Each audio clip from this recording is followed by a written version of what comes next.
কমলিনী নতুনের কাছে এসে বলে, নতুন ঠাকুরপো, তুমি কি আমাকে ভালোবাসো না? নতুন বলে, হ্যাঁ বোঠান, হ্যাঁ আমি তোমাকে সত্যিই ভালোবাসি। যা শুনে ভীষণই খুশি হয়ে যায় কমলিনী।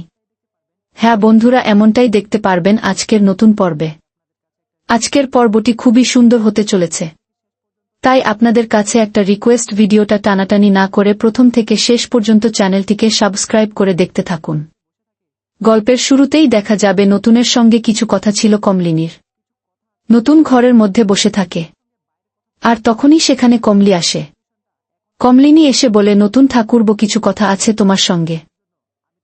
আমি তোমার সঙ্গে বাইরে কথা বলতে চেয়েছিলাম, কিন্তু সেই সিচুয়েশনটা এখন আপাতত আমার হাতে নেই, তাই তোমার ঘরে আসতে হলো। যে কথাগুলো বলার জন্য আমি তোমাকে ডেকেছিলাম সে কথাগুলো হলো, আমি আর নতুন করে কোনো সংসার পাতে চাই না, আর আমি যে সাদা থান পরে রয়েছি এই থানে আমি আমার বাকি জীবনটাকে পার করে দিতে চাই। আমি রঙিন কাপড় চোপড় আর পরতে পারবো না। তোমার বন্ধু এসেছে বলেই যে এসব কিছু করতে হবে তার তো কোনো মানে নেই। এ কথাগুলো আমি তোমাকে বাইরে গিয়ে বলতাম, কিন্তু এখানে আমাকে কেউ বলতে হলো, কিছু করার নেই। তখনই নতুন বলে, বোঠান, এসব কথা এখন থাক না। কেন এসব কথা বলছো? এসব কথা এখন মানায় না। এখন চন্দ্র ফিরে এসেছে, তোমার উচিত নতুন করে সবকিছু শুরু করা। আর চন্দ্রের কথা চিন্তা করলেও তোমার এসব বলা এখন উচিত নয়। তুমি আবার সবকিছু নতুন করে শুরু করে দাও। কেন তুমি খুশি হওনি? বাড়ির ছেলে বাড়িতে ফিরে এসেছে। কমলিন তখন বলে, আমি খুশি হই কি হইনি সেটা তোমার জানার বিষয় না, কিন্তু তুমি কি কোনো কিছু বলবে না? তোমার কি কোনো বক্তব্য নেই? আমি কেন দাঁড়িয়ে রয়েছি? নাকি তোমার মনের মধ্যে আবেগ, কোনো ভালোবাসা কাজ করছে না? নতুন বলে, এসব তুমি কি বলছো? আমার মনের মধ্যে আবার কিসের আবেগ থাকবে? দেখো, তুমি যে কথাগুলো বলছো এ কথাগুলো কোনো ভিত্তি নেই। এখানে চন্দ্র ফিরে এসেছে, বাড়িতে আবার আনন্দের জোয়ার ভেসে উঠেছে, আর এই আনন্দের এরকম একটা দিনে তুমি এসব কথা এখানে বলতে পারো না। তোমাকে দেখলে ক্ষতি হয়ে যেতে পারে, কেউ দেখলে অন্য কিছু ভাববে। তুমি বরং এখান থেকে চলে যাও। বোঠান এই বলে তখন বোঠানকে অর্থাৎ কমলিনীকে তাড়িয়ে দেওয়ার চেষ্টা করে। কমলিনী বলে, আমাকে তাড়িয়ে দিচ্ছ? তখনই নতুন বলে, না তোমাকে তাড়াচ্ছি না। তোমার বাড়ি থেকে তোমাকে কি করে তাড়াবো? আমি শুধু তোমাকে বলছি, দেখো এখনকার সিচুয়েশন আগের সিচুয়েশনের মতো না। এখন সিচুয়েশনটা একটু চেঞ্জ হয়ে সকল পরিস্থিতি তোমাকে সামলে রাখতে হবে। বুঠান তখনই কমলিনী বলে, তার মানে তোমার কোনো বক্তব্য নেই? আমার কথার কোনো ভ্যালুই নেই তোমার কাছে? নতুন বলে, কে বলেছে তোমার কথার ভ্যালু নেই? তোমার কথার তো ভ্যালু রয়েছে। দেখো, তোমার কথা মতো আমি কিন্তু তোমাদের বাড়িতে এসেছি, সবসময় তোমাদের আনন্দ দুঃখ সবসময় তোমাদের পাশে রয়েছি। এখন চল, চন্দ্র ফিরে এসেছে, এখন অন্তত আমার মনে হয় তোমাদের আর দরকার হবে না। তোমাদের বাড়িতে আবার আনন্দ ফিরে এসেছে। চন্দ্র এখন তোমাদের বাড়িকে আলোকিত করে রাখবে।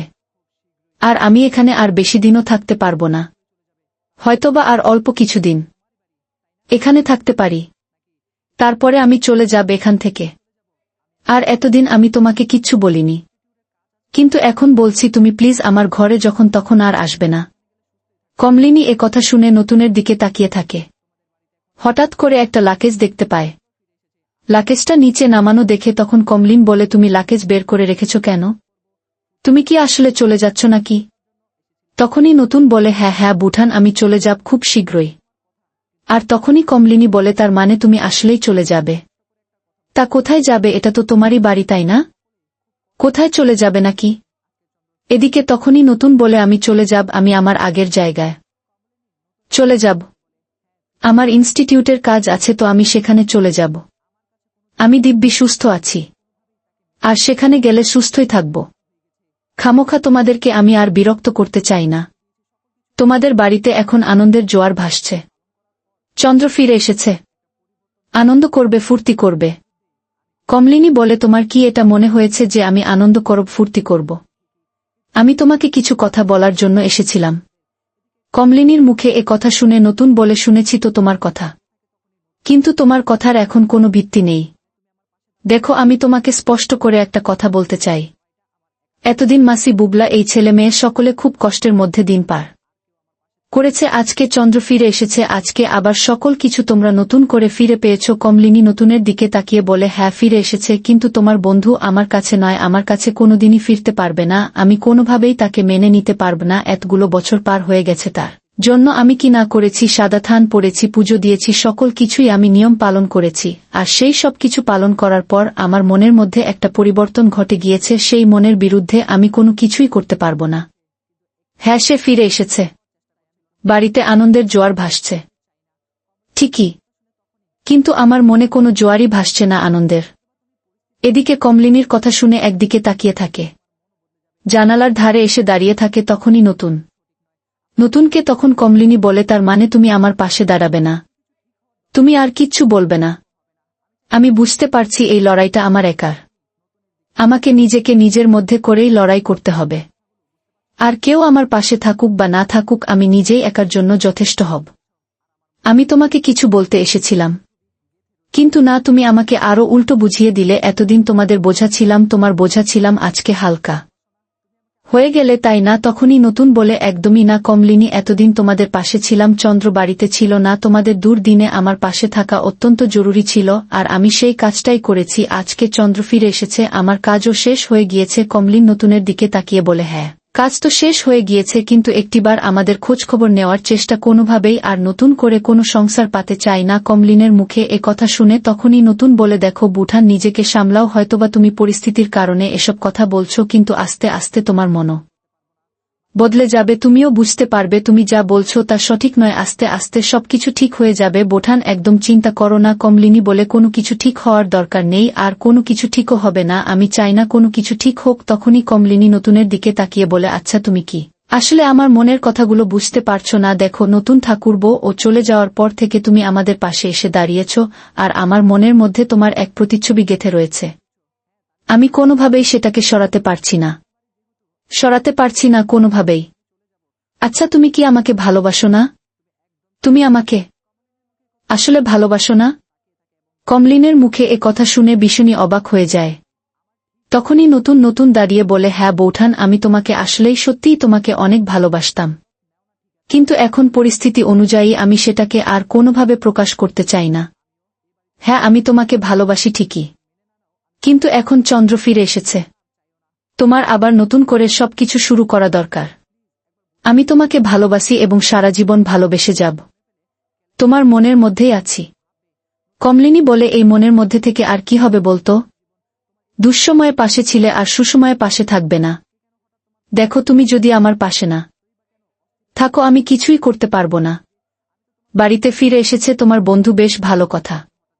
ওর ছেলে মেয়ে পেয়েছে, বাবা পেয়েছে, ওর বোনকে পেয়েছে, কিন্তু আমাকে সে কোনোভাবেই পাবে না।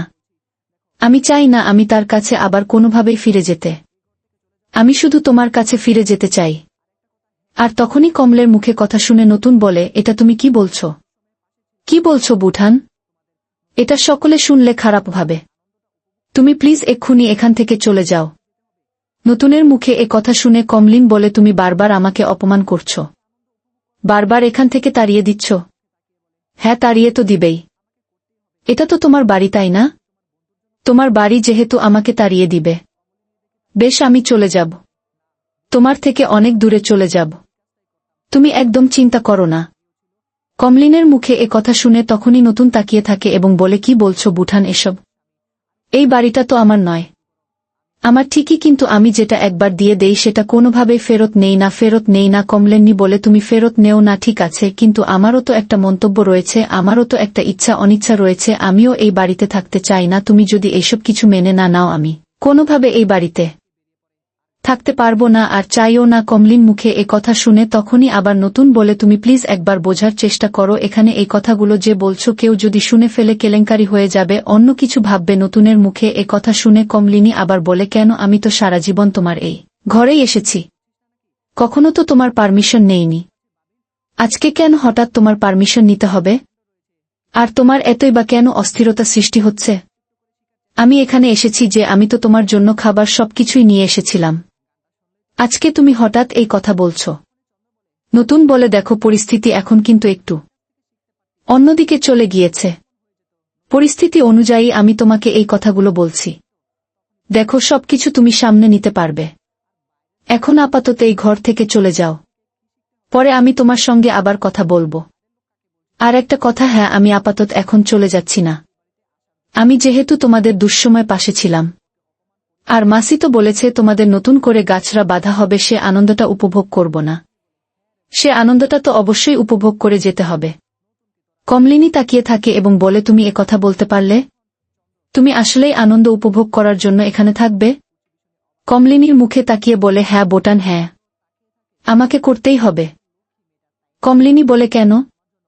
এটা কি তোমার বন্ধুর জন্য করতে চাচ্ছ, নাকি অন্য কেউ হলে করতে? কমলিনের দিকে তাকিয়ে তখনই নতুন বলে না বন্ধু বলে না, যে কেউ থাকলে আমি এই কাজটাই করতাম, যেহেতু তোমার স্বামী আগেও ছিল এখনো আছে, তার স্মৃতিতে, তার সিঁদুর তোমার স্মৃতিতে ছিল, আর সে এখনো তোমার স্বামী। আমি চাই নতুন করে তোমরা সবকিছু শুরু করো, আমি আমার জীবনটা নিজের মত করে নিই। নতুনের মুখে কথা শুনে কমলিনী বলে হ্যাঁ, এখন তো তোমার বোঝা একদম ক্লিয়ার হয়ে গেছে, আমরা তোমার উপর থেকে সরে গিয়েছি, যাও এখন তুমি তোমার নিজের সংসারটা গুছাও, দল তো অপেক্ষা করছে তোমার জন্য। এই বলে তখন কান্না করতে থাকে কমলিনী। কমলিনী সেখান থেকে বেরিয়ে পড়ে, আর আবারও ভাবতে থাকে কমলিনীর কথা নতুন। অন্যদিকে দেখা যাবে রান্নাঘরে কমলিনী সকলের জন্য লুচি বানাচ্ছিল, আর নিচের সকলেই মিলে আড্ডা দিচ্ছে। তখনই চন্দ্র বলে কিরে নতুন, তোর গানের ক্লাসের কি খবর? তুই তো খুব ভালো গানের ক্লাস করাইতি, তা এখন কি করছিস? এখন আপাতত কিছু করছিস নাকি? থামি তখন বলে ওই যে তোর ছেলে দেখতে পারছি বাবিল, ও তো গানের মাস্টার হয়ে গিয়েছে, এখন ব্যান্ডও রয়েছে, কিছুদিন পর পর বিদেশ যাবে, নতুনের থেকে তো একটু একটু করে শিখার চেষ্টা করছে। কি বড্ড গান গায় রে তোর ছেলেটা, একটু শোনো না, গানটা শুনলেই তো তোর মনটা জুড়িয়ে যাবে একদম। তখনই চন্দ্র বলে তাই নাকি? তা তুই তো চাইলে নতুনের কাছ থেকে শিখতে পারতি, একটু একটু করে শিখলে কি এমন হয়ে যেত? নতুন তো খুব ভালো গান গায়, ওর কাছ থেকে শিখলে পারতি তো। তখনই বুবলাই বলে না বাবা, এখন যেহেতু তুমি এসেছ, আর বাইরের লোকের কথা বলছো কেন? বাইরের লোকের থেকে কি শিখতে হবে?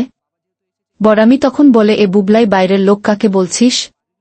হ্যাঁ, একদমই ভুলে গেছিস, নতুনকে আমি বলেছি এই বাড়িতে আসার জন্য, আর এই বাড়িতে ও থেকেছে, বারবার শুধু ওকে অপমান করেই যাচ্ছিস কি রে বুবলাই, তোর মুখে কি কোনো কিছু আটকায় নাকি? তখনই থামি বলে হ্যাঁ রে বুবলাই, দুঃসময়ে তোদের পাশে ছিল, নতুনকে তোরা এভাবে অপমান করে কথা বলিস কেন রে? বর্ষা তখন চন্দ্র তার শ্বশুরের জন্য চা নিয়ে আসে, আর এটা দেখে কুর্সি ভীষণ অবাক হয়ে যায়, এবং তখনই বুবলাইয়ের বাবা চন্দ্র তাকিয়ে থাকে বর্ষার দিকে, কত লক্ষ্মী মেয়েটা তাই না, চা নিয়ে এসেছে আমার জন্য। বর্ষা বলে আপনি চাটা খান, আমি বরং জল খাবারটা নিয়ে আসছি।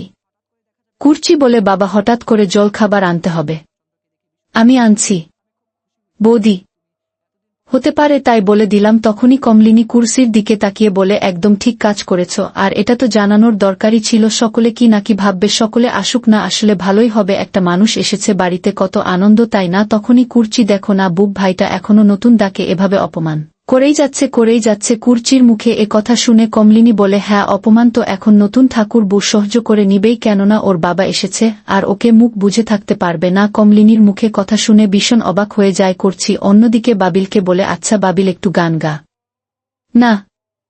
তখনই আবারও বুবলায় বলে আরে হ্যাঁ বাবিল, বাবা যেহেতু এসেছে একটু গান গা না, তুই তো কিছুদিন পর বিদেশ যাবি, আগে আমাদের বাড়ির লোকদের কিছু একটা শোনা না। বাবিল তখন বলে বাবা, তুমি সত্যিই আমার গান শুনবে আমার গান? চন্দ্র বলে হ্যাঁ, শুনবো না কেন, আলবাত শুনবো, যা তোর গিটারটা নিয়ে আস, আমি বরং তোর গানটা একটু শুনি, তোর গান শোনার খুবই ইচ্ছে আমার।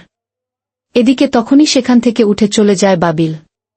মিথিল তখন বলে আচ্ছা, আমার একটা কথা ছিল, আপনি যে বাড়িতে ফিরে এসেছেন, একবার কি খবরটা দিয়েছেন হসপিটালে? মানে হসপিটালে আবার যদি পুলিশ